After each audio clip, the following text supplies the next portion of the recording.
जय हिंद। स्वागत है आप सभी का हमारे यूट्यूब चैनल सोल्जर शामी तैयारी पर। तो शाम के 7 बज चुके हैं और मैं आ चुका हूं आपके बीच हमारी आज की इंडियन आर्मी का ओरिजिनल प्रीवियस ईयर पेपर को लेकर। आज जो हमारा पेपर रहेगा देखो गया दानापुर का, जो कि आपका ओरिजिनल पेपर रहने वाला है। सोल्जर जीडी का पेपर रहेगा आपका आज का। देख लो जो आपको पेपर मिलता है ओरिजिनल पेपर, उसमें आपकी फर्स्ट पेज कुछ इसी प्रकार से दी जाती है, जिसमें आप सबके लिए प्रत्याशियों के लिए हिदायतें सब दी जाती है। कैंडिडेट्स के लिए जो भी जानकारी होती है वो ऐसे दी जाती है। यहाँ पे ये फर्स्ट पेज है आपका। इसके बाद जो है आपका नेक्स्ट में यहाँ पे देखो सेकंड पेज आपको मिलता है, जिसमें कि आपकी होती है देखो जनरल सोल्जर जनरल ड्यूटी गया दानापुर का पेपर रहेगा। Duration 60 minute, maximum marks 100, passing marks 35। ये सभी जानकारी जो दी जाती है। बिल्कुल ओरिजिनल पेपर है आज आप सभी का। सभी जल्दी शेयर करेंगे अपने और फ्रेंड्स के साथ। उसके साथ साथ सभी लाइक बटन जरूर प्रेस कर देंगे, और जिन्होंने अभी तक सब्सक्राइब नहीं किया वो सब्सक्राइब करके जल्दी से बेल आइकन को ऑल पे सेट करेंगे। सभी क्लासेज की रूटीन जरूर याद रखेंगे। रोज दोपहर 1 बजे जो है अभी इंडियन आर्मी का ओरिजिनल जीके जीएस का टॉपिक वाइज क्लास आ रहा है, एंड रोज शाम 7 बजे आप सभी को इंडियन आर्मी का ओरिजिनल प्रीवियस ईयर पेपर करवाया जा रहा है। रोज दोपहर 1 बजे जीके जीएस का टॉपिक वाइज क्लास और रोज शाम 7 बजे ओरिजिनल प्रीवियस ईयर पेपर का क्लास। तो हमारी दोनों क्लासेज को आप सभी ज्वाइन जरूर करें। तो चलिए शुरुआत करेंगे क्वेश्चन नंबर 1 के साथ। क्वेश्चन नंबर 1 जो है यह है देखो यहाँ पे आपका सेक्शन है general knowledge. Question number 1 to 15 सामान्य ज्ञान, प्रश्न क्रमांक 1 से 15 तक। How many countries are member of SAARC? SAARC के सदस्य कितने देश हैं? 5, 8, 3 या 6? सार्क के कुल कितने सदस्य देश हैं? क्या होगा राइट आंसर? सभी को बताना है और बिल्कुल सही करना है। तो सार्क के कितने सदस्य देश हैं? तो ये है देखो कुल 8 सदस्य देश हैं सार्क के। क्या होगा राइट आंसर? तो ऑप्शन बी। चलिए अगला सवाल करेंगे। अगला सवाल दिया हुआ है आपको देखो, who invented the computer? Computer का आविष्कार किसने किया? ग्रेमिले, फारेनहाइट, चार्ल्स बेबेज या फिर आइंस्टीन? निम्नलिखित में से किसके द्वारा जो है कंप्यूटर का आविष्कार किया गया? कौन है जिसने कंप्यूटर का आविष्कार किया है? तो जो कंप्यूटर है इसका आविष्कार किन्होंने किया है? तो यह आविष्कार किया गया देखो चार्ल्स बेबेज के द्वारा। जिन्होंने भी आंसर किया सी को, उन्होंने बिल्कुल सही बताया है। चलिए अगले सवाल पे बढ़ेंगे। अगला सवाल यहाँ पे आपको दिया हुआ है देखो, ये है आपका कि the first bullet train in India will connect? Bharat की प्रथम बुलेट ट्रेन को जोड़ेगी अहमदाबाद व मुंबई, दिल्ली व अहमदाबाद, अहमदाबाद व आगरा, दिल्ली व मुंबई। भारत की प्रथम बुलेट ट्रेन जो है किसको किसको जोड़ेगी? जो भारत की प्रथम बुलेट ट्रेन है वह किसके किसके बीच चलेगी? तो भारत की जो प्रथम बुलेट ट्रेन है वह देखो जोड़ेगी अहमदाबाद व मुंबई को। क्या होता है राइट आंसर? तो ऑप्शन ए। चलिए अगले सवाल पे बढ़ेंगे। अगला सवाल यहाँ पे आपको दिया हुआ है देखो 4 नंबर सवाल है आपका कि east India company was formed in which year? East India company की स्थापना किस वर्ष में हुई? 1598, 1602, 1600 या फिर 1605? जो ईस्ट इंडिया कंपनी है इसकी स्थापना कब की गई है? सभी लोग करेंगे और बिल्कुल सही बताएंगे, गलती किसी से नहीं होनी चाहिए। तो जो ईस्ट इंडिया कंपनी है इसकी स्थापना हुई है देखो 31 दिसंबर 1600 में। क्या होता है राइट आंसर? तो ऑप्शन सी 1600। चलिए अगले सवाल को करेंगे। 5 नंबर सवाल आपका दिया हुआ है देखो कि where is national museum of India located? Bharat का राष्ट्रीय संग्रहालय कहां पर स्थित है? पटना, दिल्ली, चेन्नई या बेंगलोर? जो भारत का राष्ट्रीय संग्रहालय है, जो भारत का नेशनल म्यूजियम ऑफ इंडिया है, यह कहां पे स्थित है? तो जो नेशनल म्यूजियम ऑफ इंडिया है, जो भारत का राष्ट्रीय संग्रहालय है, यह आपका स्थित है देखो दिल्ली में। क्या हो जाएगा राइट आंसर? तो ऑप्शन बी। चलिए अगला सवाल करेंगे। नेक्स्ट क्वेश्चन आपको दिया हुआ है देखो यहाँ पे 6 नंबर कि 1 people 1 state 1 leader was the policy of? एक जनता एक राष्ट्र एक नेता की नीति किसकी थी? हिटलर, स्टालिन, मुसोलिनी या फिर लेनिन? एक जनता एक राष्ट्र एक नेता, यह जो है निम्नलिखित में से किसकी नीति थी? क्या होगा राइट आंसर? सभी लोग करेंगे और बिल्कुल सही बताएंगे। तो एक जनता एक राष्ट्र एक नेता जो है यह नीति था देखो लेनिन का। क्या होता है राइट आंसर? तो ऑप्शन डी। चलिए अगले सवाल को देखेंगे। अगला सवाल है आपका देखो यहाँ पे 7 नंबर कि the deepest ocean of the world is? विश्व का सबसे गहरा महासागर है अटलांटिक महासागर, आर्कटिक महासागर, प्रशांत महासागर या फिर हिंद महासागर? निम्नलिखित में से विश्व का सबसे गहरा महासागर कौन सा है? कौन सा ऐसा महासागर है जो कि विश्व का सबसे गहरा महासागर है? तो वो है देखो आपका प्रशांत महासागर। क्या होगा राइट आंसर? तो ऑप्शन सी। चलिए अगले सवाल पे बढ़ेंगे। अगला सवाल दिया हुआ है देखो यहाँ पे 8 नंबर आपका कि मोहन बगान is a team of which sport? Mohan बगान किस खेल की टीम है? बास्केटबॉल, फुटबॉल, क्रिकेट या फिर हॉकी? जो मोहन बगान है यह निम्नलिखित में से किस खेल की टीम है? क्या होगा राइट आंसर? बताइए जल्दी से करिए। जो मोहन बगान है यह किस खेल की टीम है? तो यह जो है टीम है देखो आपका किसका? तो यह टीम है मोहन बगान आपका फुटबॉल का। क्या हो गया राइट आंसर? तो ऑप्शन बी। चलिए नेक्स्ट क्वेश्चन देखेंगे। अगला सवाल दिया हुआ है आपका 9 नंबर की who was the father of Russian revolution? रूसी क्रांति का जनक किसे कहा जाता है? Max Muller, George Washington, Adolf Hitler या फिर लेनिन? जो रूसी क्रांति है, रूसी क्रांति का जनक निम्नलिखित में से किसे कहा जाता है? क्या होगा राइट आंसर? करिए सभी और बिल्कुल जल्दी से बताइएगा। तो रूसी क्रांति का जो जनक है? यह देखो कहा था लेनिन को। क्या हो गया राइट आंसर? तो ऑप्शन डी लेनिन। चलिए अगले सवाल को करेंगे। अगला सवाल है आपका, देखो यहाँ पे 10 नंबर सवाल है कि the tenure of vice president is how many years? उपराष्ट्रपति का कार्यकाल कितने वर्षों का होता है? 3 वर्ष, 2 वर्ष, 6 वर्ष या 5 वर्ष? जो उपराष्ट्रपति का कार्यकाल है यह निम्नलिखित में से कितने वर्षों का होता है? क्या होगा राइट आंसर? सभी लोग बताएंगे। तो जो उपराष्ट्रपति का कार्यकाल है यह होता है देखो आपका 5 वर्षों का, ऑप्शन डी 5 ईयर्स का। चलिए अगले सवाल को देखेंगे। अगला सवाल दिया हुआ है यहाँ पे आपका 11 नंबर सवाल मिला हुआ है कि Kalahari desert is located in which state? Kalahari मरुस्थल किस देश में स्थित है? कहाँ पे कालाहारी मरुस्थल? आपका भारत में है, चिली में है, दक्षिण अफ्रीका में या फिर सऊदी अरब में है? जिन्होंने अभी तक भी क्लास को लाइक नहीं किया वो सभी लाइक बटन प्रेस करेंगे, उसके साथ साथ सभी शेयर कर देंगे अपने और फ्रेंड्स के साथ। और जिन्होंने अभी तक सब्सक्राइब नहीं किया वो सब्सक्राइब करके जल्दी से बेल आइकन को ऑल पे सेट करिएगा। जो कालाहारी मरुस्थल है यह देखो आपका स्थित है दक्षिण अफ्रीका में। क्या हो जाएगा राइट आंसर? तो ऑप्शन सी दक्षिण अफ्रीका। चलिए नेक्स्ट क्वेश्चन को देखेंगे। अगला सवाल है आपका यहाँ पे 12 नंबर कि in which state is Akshardham temple located? Akshardham मंदिर किस राज्य में स्थित है? गुजरात, तमिलनाडु, आंध्र प्रदेश या फिर हरियाणा? जो अक्षरधाम मंदिर है यह निम्नलिखित में से किस राज्य में स्थित है? क्या होगा राइट आंसर? तो जो अक्षरधाम मंदिर है यह आपका स्थित है देखो गुजरात में। क्या हो जाता है? तो ऑप्शन ए। याद रखिएगा गुजरात के अलावा एक अक्षरधाम मंदिर है जो कि दिल्ली में भी स्थित है, तो कभी दिल्ली दे दे और गुजरात ना दे तो दिल्ली से ही चला जाएगा, सबको ध्यान में रखेंगे। चलिए अगले सवाल को करेंगे। 13 नंबर सवाल यहाँ पे आपका दिया हुआ है, देखो ये है कि which is the largest populated state of India? Bharat की सबसे अधिक जनसंख्या वाला राज्य कौन सा है? उत्तर प्रदेश, महाराष्ट्र, मध्य प्रदेश या फिर राजस्थान? निम्नलिखित में से कौन सा ऐसा राज्य है जो कि भारत का सबसे अधिक जनसंख्या वाला राज्य है? तो भारत का जो सबसे अधिक जनसंख्या वाला राज्य है वह है आपका यूपी, उत्तर प्रदेश। क्या हो जाता है राइट आंसर? तो ऑप्शन ए। चलिए नेक्स्ट क्वेश्चन देखेंगे। अगला सवाल दिया हुआ है देखो आपका यहाँ पे 14 नंबर है आपका कि what is the name of largest irrigation canal in India? Bharat की सबसे बड़ी कृषि नहर का नाम बताओ। यमुना नहर, इंदिरा गांधी नहर, सरहिंद नहर या फिर ऊपरी भारी दोआब नहर? भारत की सबसे बड़ी कृषि नहर का नाम क्या है? सबको को बताना है। तो भारत की जो सबसे बड़ी कृषि नहर है वो है देखो आपकी इंदिरा गांधी नहर। क्या हो गया राइट आंसर? तो ऑप्शन बी। चलिए अब जो है जीके का लास्ट क्वेश्चन रहेगा आपका 15 नंबर सवाल यहाँ पे आपको दिया हुआ है, देखो ये है आपका कि which among following is the capital of Chhattisgarh? निम्नलिखित में से छत्तीसगढ़ की राजधानी कौन सी है? हैदराबाद, रायपुर, बिलासपुर या बेंगलुरु? निम्नलिखित में से कौन सी राजधानी जो है छत्तीसगढ़ की राजधानी है? क्या होगा राइट आंसर? सभी को बताना है। तो निम्नलिखित में से जो छत्तीसगढ़ का राजधानी है वो है देखो आपका रायपुर। क्या हो जाता है राइट आंसर? तो ऑप्शन बी। चलिए इसी के साथ जो है जीके के 15 क्वेश्चन आपको करवाए जा चुके हैं। अब जो है आगे हम लोग करेंगे जीएस के 15 क्वेश्चन को। चलिए नेक्स्ट क्वेश्चन देखते हैं, आगे देखते हैं जीएस के क्वेश्चन को। जीएस का जो है क्वेश्चन नंबर 1 है आपका यहाँ पे देखो section B general science, question number 16 to 30, सामान्य विज्ञान प्रश्न क्रमांक 16 से 30 तक।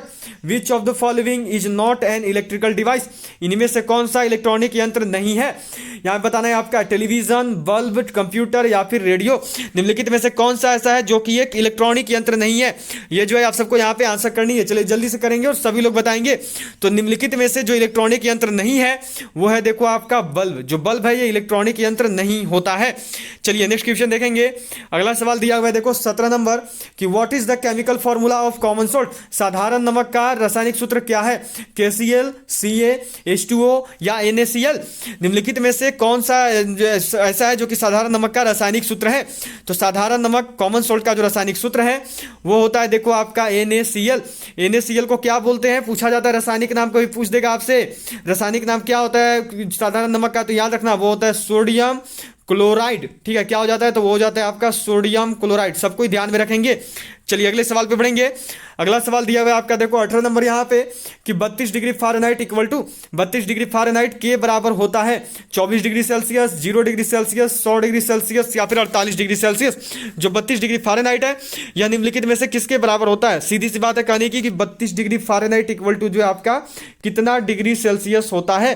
तो 32 डिग्री फ़ारेनहाइट इक्वल टू जो है देखो आपका होता है 0 डिग्री सेल्सियस। जिन्होंने भी आंसर किया है बी को उन्होंने बिल्कुल सही बताया है। चलिए अगले सवाल को करेंगे। 19 नंबर सवाल दिया हुआ है आपका यहाँ पे देखो कि which of the following gases is filled in soft drinks? शीतल पेय में निम्नलिखित में से कौन सी गैस भरी होती है? कार्बन डाइऑक्साइड, नाइट्रोजन, ऑक्सीजन या हाइड्रोजन? निम्नलिखित में से जो शीतल पेय है, जो सॉफ्ट ड्रिंक्स है, इसको याद रखना, इसको कोल्ड ड्रिंक्स भी कभी कभार बोलते हैं। तो अगर शीतल पेय की जगह कभी कोल्ड ड्रिंक्स लिख कर देते तो उसको भी ध्यान में जरूर रखिएगा। तो कोल्ड ड्रिंक्स, सॉफ्ट ड्रिंक्स में जो है देखो आपका कार्बन डाइऑक्साइड गैस भरी जाती है। क्या हो गया राइट आंसर? तो ऑप्शन ए। चलिए नेक्स्ट क्वेश्चन क्वेश्चन देखेंगे। अगला सवाल दिया हुआ है देखो आपका 20 नंबर कि what is the unit of resistance, प्रतिरोध का मात्रक है कूलाम्ब, एम्पियर, ओम या फिर वॉट। निम्नलिखित में से कौन सा ऐसा है जो कि आपका प्रतिरोध का एसआई मात्रक है। क्या होगा राइट आंसर, सभी को बताना और बिल्कुल सही करना है। चलिए बताइए यहाँ पे, तो निम्नलिखित में से जो प्रतिरोध का एसआई मात्रक है क्या होता है, तो प्रतिरोध का जो एसआई मात्रक है, जिन्होंने भी आंसर किया है यहाँ पे ओम को, उन्होंने बिल्कुल सही बताया है, ऑप्शन सी। चलिए नेक्स्ट क्वेश्चन देखेंगे। अगला सवाल यहाँ पे आपका दिया हुआ है देखो 21 नंबर सवाल है कि the unit of measuring astronomical distances, खगोलीय दूरी को नापने की इकाई है। निम्नलिखित में से कौन सी ऐसी इकाई है जिससे कि खगोलीय दूरी को मापा जाता है। चलिए बताइए जल्दी से, किलोमीटर, समुद्री मील, मीटर या फिर प्रकाश वर्ष। जो खगोलीय दूरी है उसको नापने की इकाई क्या है, तो जो खगोलीय दूरी है उसको नापने की इकाई है देखो लाइट ईयर, प्रकाश वर्ष। क्या होगा राइट आंसर, तो ऑप्शन डी। चलिए नेक्स्ट क्वेश्चन देखेंगे। अगला सवाल दिया हुआ है यहाँ पे आपका देखो 22 नंबर सवाल है आपका, यहाँ पे यह दिया हुआ है आपका क्या क्वेश्चन है कि main constituent of natural gases, प्राकृतिक गैस का मुख्य घटक है इथेन या फिर आपका नेक्स्ट में दिया हुआ है देखो मीथेन या फिर ब्यूटेन या फिर प्रोपेन। जो प्राकृतिक गैस है उसका मुख्य घटक क्या होता है। क्या होगा राइट आंसर, सभी को बताना है और बिल्कुल सही करना है।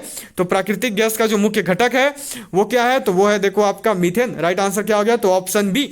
चलिए नेक्स्ट क्वेश्चन देखेंगे। अगला सवाल यहाँ पे आपका दिया हुआ है देखो, ये है मिला हुआ है आपको यहाँ पे कि the eyes of patient suffering from jaundice turns to which colour. पीलिया रोग से ग्रसित रोगी की आंखों का रंग क्या हो जाता है, नारंगी, लाल, पीला या नीला। पीलिया रोग से ग्रसित जो रोगी होते हैं उनके आंखों का रंग कैसा हो जाता है, पीलिया रोग से ग्रसित रोगी के आंखों का रंग क्या हो जाता है, तो यह देखो आपका पीला हो जाता है। क्या हो गया राइट आंसर, तो ऑप्शन सी। चलिए नेक्स्ट क्वेश्चन देखेंगे। अगला सवाल दिया हुआ है आपको यहाँ पे, यह है देखो कि which metal was used first by man on earth. पृथ्वी पर मानव द्वारा सबसे पहले उपयोग की गई धातु कौन सी है, तांबा, एल्यूमिनियम, सोना या लोहा। बताना है कि पृथ्वी पर मानवों द्वारा सबसे पहले उपयोग की गई धातु निम्नलिखित में से क्या है, तो वो है देखो आपकी तांबा, कॉपर। क्या होता है राइट आंसर, तो ऑप्शन ए। चलिए अगले सवाल पे बढ़ेंगे। अगला सवाल दिया हुआ है देखो आपका यहाँ पे 25 नंबर सवाल आपको मिला हुआ है। ये है आपका देखो यहाँ पे यह दिया गया है कि what is the percentage of oxygen in air. हवा में ऑक्सीजन का प्रतिशत कितना है, 21%, 46%, 78% या फिर 31%। हवा में जो है ऑक्सीजन कुल कितना प्रतिशत पाया जाता है, तो हवा में जो ऑक्सीजन है यह देखो कुल 21% होता है। क्या हो गया राइट आंसर, तो ऑप्शन ए। चलिए नेक्स्ट क्वेश्चन में बढ़ेंगे। अगला सवाल दिया हुआ है आपका देखो 26 नंबर यहाँ पे कि speed of sound is measured in. ध्वनि की चाल में मापी जाती है जूल में, घंटे में, डेसिबल में या फिर मीटर प्रति सेकंड में। जो स्पीड ऑफ साउंड है इसको निम्नलिखित में से किस में मापते हैं, जो ध्वनि की चाल है उसको किस में मापते हैं, तो ध्वनि की जो चाल है इसको देखो मीटर प्रति सेकंड में मापा जाता है। क्या हो गया राइट आंसर, तो ऑप्शन डी। अब देखो यहीं पर आपका डेसिबल दिया हुआ है, ये जो डेसिबल है इससे आपका ध्वनि का तीव्रता या फिर प्रबलता नापते हैं। सबको ध्यान में रखेंगे, तीव्रता या फिर प्रबलता जो है यह मापी जाती है आपकी डेसिबल से। अब यदि ध्वनि की चाल बोले स्पेशली तो याद रखना मीटर प्रति सेकंड में। कुछ लोग कंफ्यूज होते हैं, डेसिबल सही कर देते हैं पर वो सही नहीं है, उससे जो तीव्रता और प्रबलता मापते हैं, लेकिन ध्वनि की जो चाल है वो मीटर प्रति सेकंड में मापी जाती है। चलिए अगले सवाल पे बढ़ेंगे। अगला सवाल दिया आपका 27 नंबर की deficiency of vitamin C is the body causes which disease. शरीर में विटामिन सी की कमी से कौन सा रोग होता है, पेलेग्रा, रतौंधी, घेंघा या स्कर्वी। शरीर में विटामिन सी की कमी से जो है कौन सा रोग होता है, तो शरीर में जब विटामिन सी की कमी होती है तो इससे जो है देखो आपका स्कर्वी नामक रोग होता है। क्या हो गया राइट आंसर, तो ऑप्शन डी। चलिए अगले सवाल पे बढ़ेंगे। अगला सवाल दिया हुआ है देखो यहाँ पे आपका 28 नंबर है कि when blue litmus paper is kept in acetic acid the blue litmus paper turns to which colour.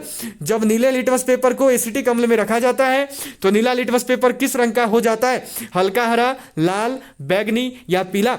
बताना है कि जब नीले लिटमस पेपर को जो है एसिटिक अम्ल में रखते हैं तो उससे जो नीला लिटमस पेपर है ये किस रंग का हो जाएगा। तो नीले लिटमस पेपर को जब एसिटिक अम्ल में रखा जाएगा तो उससे जो नीला लिटमस पेपर है वो देखो लाल रंग का हो जाएगा। क्या हो गया राइट आंसर, तो ऑप्शन बी। चलिए अगले सवाल को देखेंगे। 29 नंबर सवाल है आपका यहाँ पे साइंस का सेकंड लास्ट क्वेश्चन है the heating element in an electric heater is made of which metal. बिजली के हीटर का एलिमेंट किस धातु का बना होता है, चांदी, नाइक्रोम, लेड या फिर कॉपर। बताना है कि जो बिजली के हीटर का एलिमेंट है वह निम्नलिखित में से किस धातु का बना होता है। तो बिजली के हीटर का जो एलिमेंट है वह देखो बना होता है नाइक्रोम धातु का। क्या हो गया राइट आंसर, तो ऑप्शन बी। चलिए अब जो है बढ़ेंगे आज के साइंस के लास्ट क्वेश्चन पे। 30 नंबर क्वेश्चन है आपका यहाँ पे कि speed of sound in air at 0 degree centigrade, हवा में 0 डिग्री सेंटीग्रेड पर ध्वनि की गति 350 मीटर प्रति सेकंड, 332 मीटर प्रति सेकंड, 211 मीटर प्रति सेकंड या फिर 330 मीटर प्रति सेकंड। हवा में 0 डिग्री सेंटीग्रेड पर जो है कितनी होती है बताना है यहाँ पे आप सबको कि हवा में 0 डिग्री सेंटीग्रेड पर जो है ध्वनि की चाल कितनी होती है। क्या होगा राइट आंसर? तो हवा में 0 डिग्री सेंटीग्रेड पर जो ध्वनि की गति है वो होता है देखो 332 मीटर प्रति सेकंड। क्या हो गया राइट आंसर? तो ऑप्शन बी, सबको याद रखना 332 मीटर प्रति सेकंड जो है आपका हवा में 0 डिग्री सेंटीग्रेड पर जो है ध्वनि की चाल, ध्वनि की गति होती है। चलिए हो गया सभी का। आप लोग यहाँ पे कुछ क्वेश्चंस देख लो। आप सब बोलते हो कि सर आप मैथ नहीं बनवाते हो पर मैथ के क्वेश्चंस दिखा दिया करो, तो कोई नहीं, देख लो, मैं दिखवा दे रहा हूँ। देखो बनवाना मुश्किल हो पाता है इसलिए नहीं बनवाता हूँ। इस पेज पर आप सबको जब मैथ बनवाऊंगा ना इस पर देखो समझ में नहीं आएगा, जब लिखूंगा तो आपको समझ में नहीं आ पाएगी यहाँ पे। पर मैथ के क्वेश्चंस आप लोग देख लो, देखो बहुत ही इजी क्वेश्चंस है।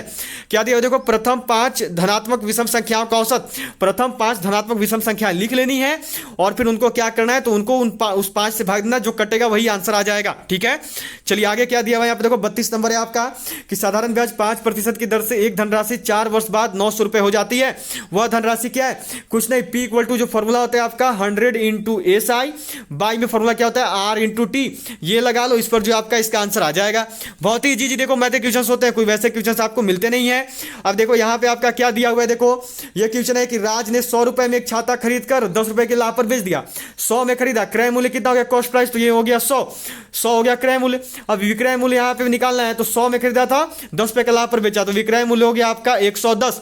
अब क्या बोला, छाते का विक्रय मूल्य क्या है, तो सिंपल सा विक्रय मूल्य पूछा था तो वो हो गया 110। बस इजी इजी क्वेश्चंस होते हैं, देखो कोई टफ क्वेश्चंस नहीं है, आसानी से इनको बना लोगे। नेक्स्ट पे क्या देखो 34 नंबर में कि यदि 496 को 6 से विभाजित किया जाए तो शेषफल क्या होगा। सिंपल सा 6 से 496 को भाग दे तो पता चल जाएगा, इजी तो है। नीचे जो शेषफल बचेगा वही आपका आंसर होगा। चलिए अगला सवाल देख लो यहाँ पे 35 नंबर। ये देखो क्या है कि 35 मीटर प्रति सेकंड को किलोमीटर प्रति घंटे में बदलो। बहुत ईजी है, फॉर्मूला सबको जानते हैं, फॉर्मूला लगा लो। यहाँ पे आपका जो है आ जाएगा 18/5 से गुना करना, आंसर आपको मिल जाएगा।